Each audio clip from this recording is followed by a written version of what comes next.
Hello, everybody. I'm Will. And I'm Kristen. And this is So I'm watching the Falcon and the Winter Soldier or Captain America and the Winter Soldier. What did you think? I loved it. Really? Yeah. Okay. I liked it. I wasn't going to? No, I liked it, but I was a little kind of... Sure. I mean... It was a mixed bag for me. I maintain that all of these shows need 30 to 90 episodes. I thought you were going to say 90 more minutes. And I was like, yeah, that's reasonable. I want this to be on all the time. So, one of my biggest critiques is that it needed 2 more episodes. In a realistic way, it needed 2 more episodes. This show started in a place, and then it became an entirely different show, and then it ended in the first place. Sure. And I mean, I guess that's the way some shows work, but it did feel weird.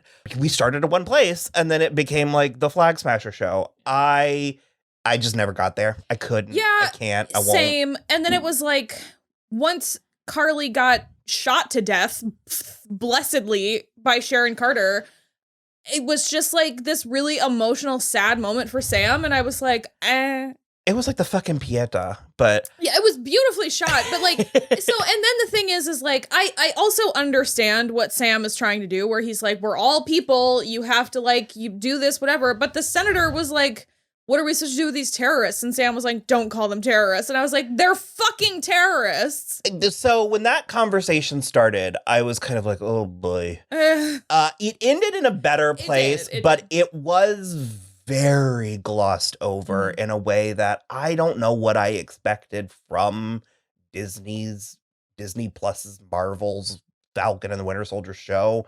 It ended up okay, but there was a point in the middle where I was like, pull up. This is just... It came across in a very like, I don't have any answers, but I'm gonna like he didn't have any solutions, but he's got tons of demands. I don't have any answers, but I know you're wrong. And it's just like, okay. Which absolutely, they're powerful people. Sure. So they're wrong. Also, it's like it was also weirdly international, and then like one US senator, and I was just like, should not like the Secretary of State be involved in this? I think it's, well, first of all, our age. We're a little bit older. This might have flown if we were 22 or whatever. But also, we're living through unprecedented times. So it was a little too easy for me to try to relate to it on that level. This also, like, Sam's whole approach at the end there was like a little Pollyanna. And I just was like, okay, Sam. And again, ultimately, I think it stuck the landing. It did. But it was clunky for me. Yeah. And I had that issue through the entire episode where I don't think a lot of the banter worked. Between who? All of them, in particular, Falcon, Winter Soldier, and Agent Carter. Yeah, I mean, I think some of it did. I think actually more than most of it did work. Okay. But there was sort of, throughout the whole show, there was sort of like a real anger permeating through the whole show that sort of made all of the bantery moments feel less bantery because everybody was angry for their own reasons. Like, Bucky's and angry. It was just attitude, which I don't love. Well, so the thing is like, I understand why they all kind of had the attitude, because like Bucky's angry because he's been used his entire life and he's never lived his like true self or whatever. And Sam is angry because, and his best friend is dead, and Sam is angry for that same reason, and also because he's black in America, and that seemingly will not stop blowing at this point. And then Sharon is pissed because her government burned her, and she's been, living in this like, weird underground world for the last 5 years and all this stuff. So it's like, I know why they're all angry, but it's the type of thing where like, I feel like these 3 characters especially should be able to put their anger away when they're talking to each other, because they have close ties at this point, and they've had those close ties for years. Well, and these actors are having fun together. Right. And I would rather watch that. Yeah. And like a lot more of the last like 2-minute montage of the shrimp boil at Sam and Sarah's boat, where like Bucky's just got his like metal arm off to the side and with kids the kids are hanging dangling on it while off. He's having an adult conversation. Like, definitely more of that. And like, I understand that they had to get through all of these weighty issues in the course of this show, specifically about Sam picking up the whole Captain America thing and all that. I understand those are deep conversations to have. All the Isaiah Bradley stuff needed to happen. But that's the thing where it's like, that's where the 2 more episodes would come in handy, because we could have had more actual banter with less anger permeating through it if we had spaced it out a little more. I just don't need like, why are you telling me this? You're the one that can fly.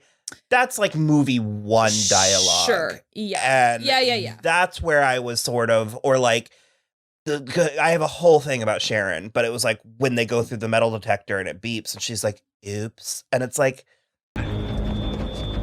oops.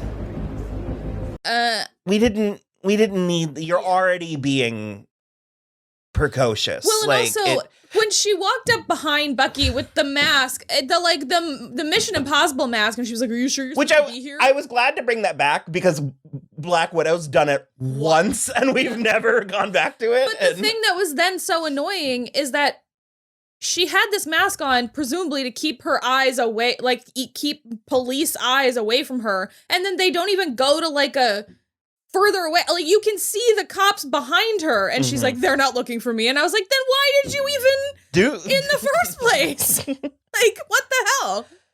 She's straddling the line with me. Yeah. I've always been kind of I've always kind of liked Sharon Carter. Me too. I think more often than not, I've been liking the potential of her character.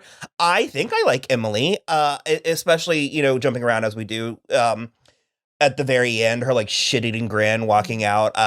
I like that she's a real dark shade of gray. Yeah, well, because she hasn't always been.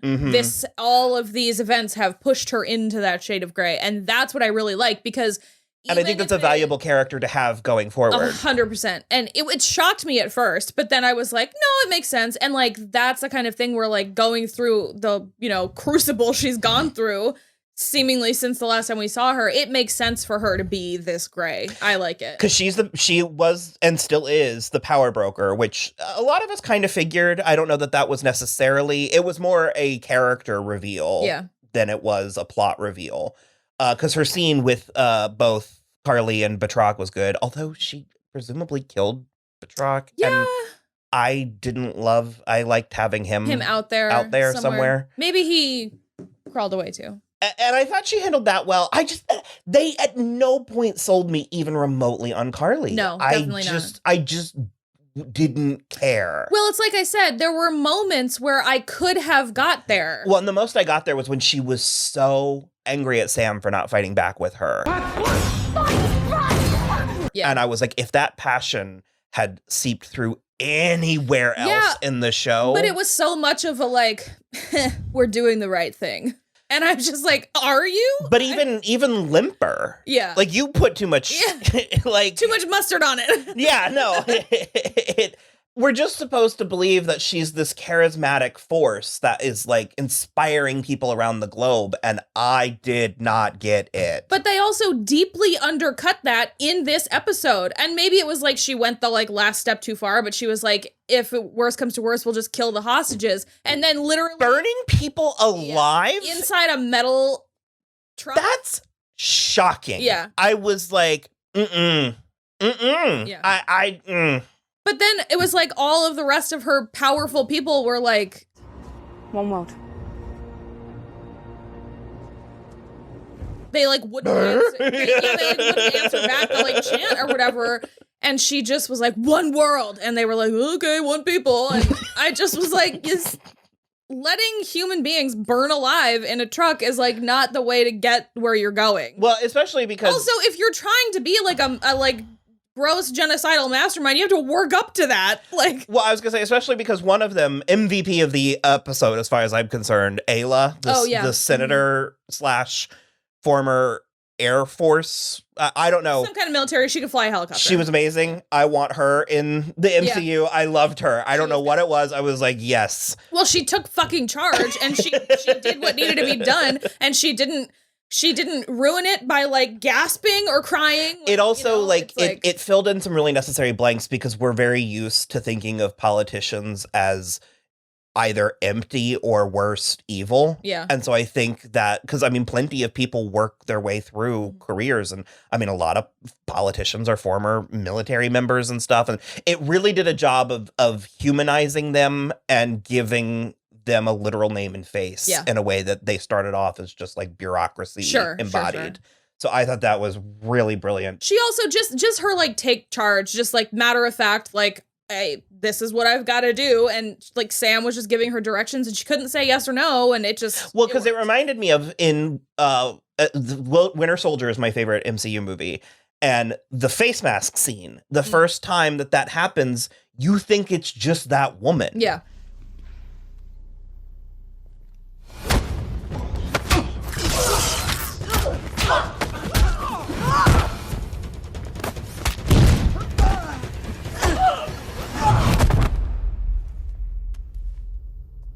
And I almost would rather they had gone ahead and benched Black Widow and that woman just had like a background in combat and took charge. And so it gave me that vibe where I was like, I don't know. I love stuff like that. And especially, obviously, of course, having it be a woman. Yeah. And a woman of color. Mm-hmm. I thought the shield yeeting was so funny in this. It happens like 3 or 4 times where Falcon was like, what? And it just like hit, because they do that. They stay doing that. That's all they do. But something about the way that people were crumpling like pieces of paper in this one, it cracked me up. I think it took Carly like between the teeth almost. It like smack in the face. It was so funny. It killed me. His suit will grow on me. Oh, I love it. I immediately love it. It's very white. There's a lot of white on it. I like it a lot.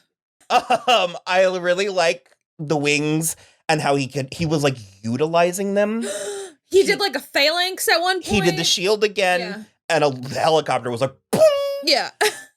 And he used into them, the stratosphere. Yeah, he used them to like anchor himself. Yeah, that was cool too. And all of the flying looked so good. Did. I thought a couple of the effects on the show were a little bit kind of like everything was fine. But there was a couple that I was like, eh. Yeah. But in particular, when he swoops in with Carly, like holding, because you know it's one of my favorite tableaus. Yeah. I mean, it's beautiful. And just adding a winged man on top of that. Yeah. Oh. Yeah. I watched it when it dropped, and then I watched it again with you guys. First time I watched it, I found the action confusing. But the second time I watched it, I followed it better. Well, it was all very close quarters, hand-to-hand combat in the dark. Yeah. Anthony and Joe Russo did so good in Winter Soldier. That action was so graspable. Well, also most of that takes place during the day, like in daylight. Yeah. So that it's like easier, but this was like they were like in the bowels of some weird, facility for the most part, and then it was also at night. So a part of it when they were like when the truck kept almost coming over the thing, it was giving me, but like then Bucky and the other guy were fighting down below in the like construction zone, and it was giving me real like season 7 Buffy where she like keeps corralling them in that construction zone to fight the Uber vamps. Yeah. I'll go with vindicated with my feelings for John Walker's character, because believe me, I understand. Yeah. He's not a good guy. I get that. But he did end up grayer than he ended up, his arc played out the way I was thinking it was going to. So, yeah. He was complicated. Yeah. Again, he was a dark shade of gray. Like, here's the difference. What's interesting is that very specifically, Carly was like, give Bucky a distraction, set the truck on fire. And they were like, okay, and they did it. And it did exactly what she said, where Bucky went to save the people first. When the people were shouting for help and John was fighting with Carly, he followed Carly instead of helping the people in the truck. Which is like, that's, I think, one of those things that's like the main difference. He's not a good man. Yeah. And despite that, he still did the quote. He got there, but not quick enough. He did the right thing in this episode, the right enough thing in this episode, to the point where he was basically had done a 180, and now he's like, I would say at like 90. He did like a 90-degree turn from where he was. But I think hitching his horse to Valentina's wagon is going to push him the rest of the 90. Good? Evil. Oh, gotcha. I was like, what? No. He will not be a good person. No, and that's what I was going to say. I was like, I'm not arguing that he's a good guy. I was like, everybody had such a strong reaction to him, like he was literally twirling a pencil mustache. And I thought that they were presenting him in a more conflicted way. They were, but it just was, there was so many, like, tiny things that like micro. He's volatile. I'm there. I'm totally there. And I am hopeful that it will play out over a long, like I said, it's what Will Travel did in the first Jessica Jones. It's the same arc. And that was just my point, was that he ended up being a more interesting character than what I initially thought he was going to be. Yeah. And I do hope he stays around. I thought Wyatt was really great in this. He did this tick with Valentina. It was so weird. And he did it like a couple times, but he like called her Val and she was like, don't call me Val. And again, with this like kind of grin, he was like, copy. Yeah. And the way he did this like tick, it was sort of he kept on shaking his head like something was like shaking loose. But it had a Joker quality that, and I mean like the card deck, not.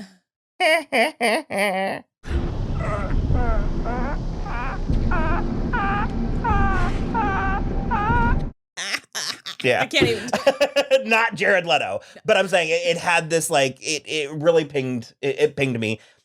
His wife is a dead woman walking, if ever. R.I.P. It sucks. It does. The actress seems great of what little we've seen of her. The MCU is vast enough and established enough and done enough right that we can have, the fridged woman, I think. It's what I say with Fairy Tale on Amazon.com. Part of subverting expectations is the places where you lean into expectations. Yeah. So I think I think there are times where it is appropriate to go down certain tropey or cliche paths. Sure. I mean, every once in a while it works to, have the death of a man's wife be his breaking point. Like every once in a while you still need that. And also this man would snap and kill his wife. 100%. So, and I want to make it clear, I'm not arguing that he's a good guy, although I do think Wyatt Russell is adorable. And Wyatt Russell, we're not, I like have an affinity for him. And I thought he was great. And this was a little against type. I mean, he's the stoner in so many other things. Yeah, he did really well in this. I really liked how well he did in this. But I appreciated John Walker's character more than I think a lot of people did. I appreciated him. I just knew he was a bad guy from the very beginning. He walked in and you were like, this motherfucker. No, definitely not. Get off my screen. Well, it was I said it in one of our previous episodes, it's very how dare you stand where he stood. In a way that when Sam does it, you're like, this is what Steve wanted. Absolutely, absolutely. I was trying to remember if I finished talking about Sharon Carter. I think I mostly did. She's going to sell black market arms now from inside the U.S. government. We'll see. I don't know. I think, like I said, because she just really wasn't working for me in this, so I think maybe taking her a different angle. Sure. That could be, it could have been sort of like growing pains, like trying to get her to that place where we haven't seen her become the power broker. I also think Emily is beautiful, and she's great. She's got one of the great noses out there. She also, I'm like desperate for her to get in a scene with Star-Lord. Because they were on Everwood together. I was like, why? No, they were on... Okay, gotcha. They were on Everwood together, and I just think it would be like a fun I was like, reunion. Fireworks. Just a fun reunion, just for me only. Okay, I got you. Bucky was funny. Bucky's always funny. Well, I was so excited for him to get on the motorcycle again, because remember that bomb, like badass from Civil War, where he was like, whoosh. And this time, I guess he needed to catch up with all of Sam's shield yeeting. He just drove himself straight into a blockade and then launched himself. And I was like, projectiled into Carly. I was like, that can't possibly be the single most effective move you could have done there. Yeah. There was a handful of that where I just was like, none of you are utilizing your time and space properly. And I do love that ultimately at the end of the day, Bucky's just sort of trying to punch his way out of things. He went at the lock on the burning truck like it wronged him. I was kind of bummed with how it was fine. Him apologizing to the man for killing his son. I keep waiting. It's something I want to see, and I've yet to see it. The closest I've gotten was Dead to Me. But I think people are complicated. Yeah. And I keep waiting for someone to confess some like unspeakable evil or ill. And then have the person be like, shh. Well, or even I know we're not going to talk about it. Yeah, or even just like if Bucky had been like, I'm the one that killed your son, here's why. And for the guy to have just been like, no, I know. That's why I was spending time with you. Because I figured you needed I something. just sort of, I think it would have been more interesting for that man to be like, you came from somewhere. I mean, yeah, you haven't been subtle about it. Yeah, every time you 100%. Like, and I totally agree with you because as it stands now, we don't even know what kind of resolution there was. I mean, the old man didn't kick Bucky out. He left and then he saw him later and he made eye contact with the pretty waitress. And so considering that we're not picking up any of those plots that we established in the pilot, I'm sort of like, I mean, it ended, but is that it? And so I thought that would have been a more interesting and exciting, especially with some of the themes of the show about redemption. That's the thing. Like, Bucky needs a person that he truly wronged to say, I forgive you. And we're just not going to get that. And it sucks. I think we need that. I think Bucky needs that because even Ao put him through the ringer. So took his arm clean off. I didn't fully understand his apology or his parting gift to Dr. Renard. He just was like finished making amends. I guess. But then he also, that's the last thing that he had that belonged to Steve, and he's just getting rid of the notebook. Unbelievable. Yeah, so they had a party, and it looked like a fucking blast. It looked like the bomb. On and on, Curtis Harding. It was great. Yeah. Love that. Well, we glossed over Isaiah Bradley. Isaiah Bradley is one of my favorite things they did with this show. Same. I'm glad he liked that bold and expensive gesture. Especially outing him in public that way when Isaiah, the whole time he's been like, ever since I got out of prison when they were experimenting on me, I've been laying really low. And I was like, he's going to punch Sam. I was like, that was a risk. Straight in the face. But he hugged him and cried. So apparently he liked it, which I was glad about. Oh, and Zemo is in the raft and he blew up the rest of the super soldiers. Yeah. So Kristen Lilly goes, oh, maybe we'll keep the hot Asian guy around. And then lame. Well, he did it from prison. He had some. Oh, it was his man, it was Woodhouse. Butler, Woodhouse. So now it's just Bucky and John Walker and Isaiah Bradley are the only supers left. Okay. And Steve on the moon. Apparently, we're still teasing that. I wanted the moon. I wanted Samuel L. Jackson. Yeah. I wanted Kobe Smolder. Yeah. And I wanted a moon base. So Otherwill and me are rewatching the MCU in its entirety right now just for shits. And Kobe Smolder really drops off the face of the goddamn earth at a certain point, and she is not in any more movies, and I'm furious about it. I mean, I think she will be, but they were doing so well with her with like the first two Avengers. Yeah. And then Civil War or Winter Soldier. And I want Samuel L. Jackson and Kobe Smolder standing in a base on the moon. Yeah. And I did not get it yet. Maybe Loki? We'll see. Yeah, I mean, overall, I really liked this show a lot. And it was, so I think like thematically, I preferred WandaVision because it's like the dealing with, you know, deep grief and everything, which also watching the MCU in a row, not 1 ounce of Wanda's power is not triggered or given or manifested by deep grief. Mm-hmm. And it is sort of horrible. But WandaVision was weird and unique. And as we talked about, it's interesting to see a big budget mainstream superhero franchise tackle female grief. Yeah.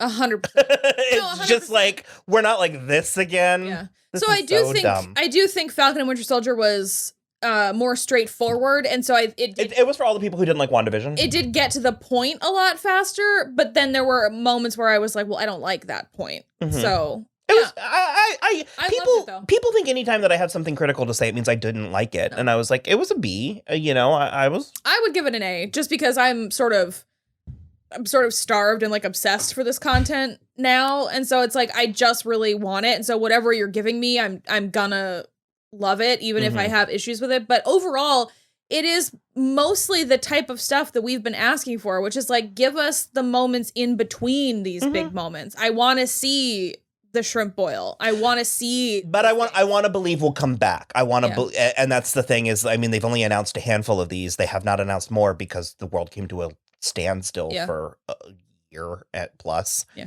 we're still there. So I think that's where some of my anxiety is kicking in. Is I'm like, oh well, was that it? Because I mean, it was nice, but that's the thing where I now have Sarah rattling around in my head, and I'm like, are we gonna get anything there? Or? And that's the thing that's a little frustrating because we don't know a timeline for when any of these shows is going to pay off in a movie. I mean, it could be 4 years before any of this pays off in a movie because of the way things filmed and the way things are greenlit. Or a season 2 or what have you. So so we'll just have to see. So yeah. Well, we will be back in June for Loki. Yes. Drag Race is ending tonight. Yeah. We're covering The Circle, but that's a Netflix show. We'll be doing Shadow and Bone. Yep. Netflix show. Yep. So yeah. And then we're taking May off. So we will see you back in June. If you're here only for Marvel stuff, we'll see you back in June.